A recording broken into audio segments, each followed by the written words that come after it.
The Genuine Article. Discussion and commentary based on articles from JACC. Hello, I'm Tony DeMaria, the editor of JACC with Inside JACC, and one of the most important recent advances in cardiology is TAVI, and a transaortic replacement of the valve in patients with aortic stenosis done percutaneously. And unfortunately, many of those patients, or at least some of those patients, may have aortic regurgitation. And one of the approaches to that problem is to use a second percutaneous valve. And we've got a paper on just that topic in Press and JACC. And here to discuss it with us is Dr. Gian Paolo Ussia, and he's the Director of Interventional Cardiology at the University of Catania. You gathered information from throughout Italy on using a valve-in-valve for the problem of aortic regurgitation. Can you tell us about your study? Yes. Thank you for having me here.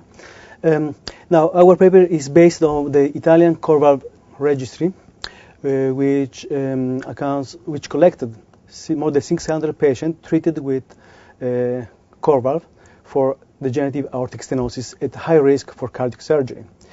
And we looked at the patient who had a low implantation of the first prosthesis, and for this reason developed a severe paraprosthetic aortic regurgitation. And this implant failure was treated with the valve-in-valve technique, which consists in putting a second valve within the first one in a upper position in order to reduce the aortic regurgitation. We analyzed the outcomes at 30 days and at 1 year, and we found that the group with the valve-in-valve technique didn't have the same MACE of the group with the single valve. In particular, this bailout procedure didn't worsen the outcome of the patient at 30 days and 1 year, with a very low mortality rate at 1 year when compared to the other group. Without any MACE, considering as MACE myocardial infarction, cerebral ischemia, or conversion to surgery. So a very successful approach. How often did you encounter patients with sufficient aortic regurgitation to warrant this? It's not very, very common.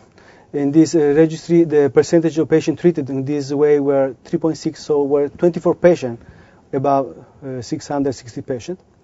And this depends from the implanting technique, because this valve is expanded, and is a self-expanded valve which is uncovered within the LVOT and the aortic annulus, and sometimes can be placed in low position. In this situation, the skirt, which is supposed to seal the LVOT and aortic annulus, is not sealing appropriately.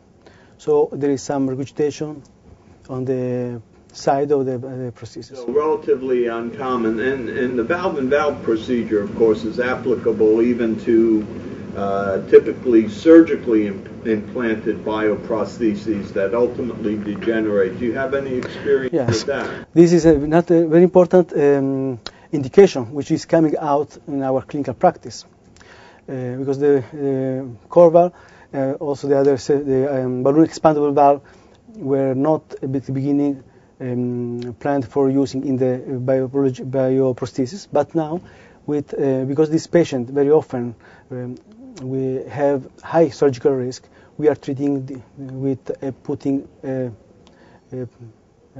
aortic valve prosthesis inside the degenerated biological prosthetic. And also getting good results. Very good result, and very optimal also because is the prosthesis, the percutaneous prosthesis, is really well seated and well fixed inside the surgical prosthesis. Well, very innovative. It's clear that there will be more percutaneously implanted valves in the future, and this technique, both as a bailout in patients who have aortic regurgitation and for patients with degenerative bioprostheses, is very applicable.